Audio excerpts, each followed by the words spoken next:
Magandang araw sa lahat, welcome po ulit dito sa atin channel ang Biyahe y Komida. Maraming salamat sa lahat ng nag-subscribe indeed. Punta tayo sa atin topic, October 4, 2025. Elisco, hot topic ulit dahil sa birthday photos ng ina.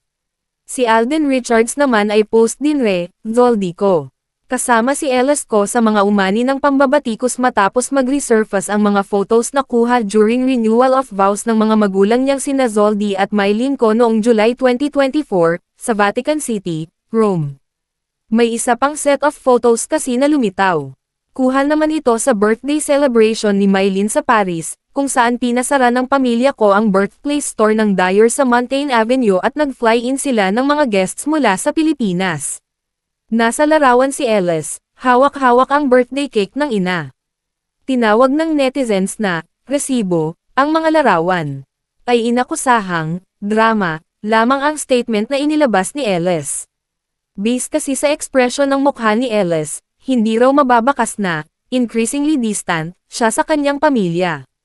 Matatanda ang nanawagan pa siya sa kanyang ama na umuwi na sa Pilipinas at harapin ang mabibigat na paratang.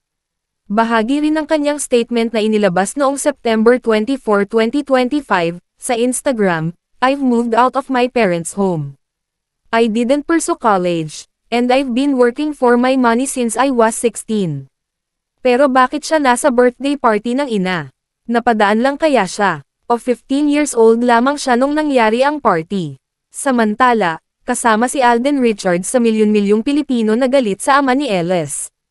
Sakto namang ang Out of Order, na pinagbibidahan at idinirect ng kapuso actor, ay number 1 sa top 10 movies ng Netflix Philippines simula pa noong October 3, 2025. Napapanahon ang pelikula dahil tungkol ito sa injustice at corruption.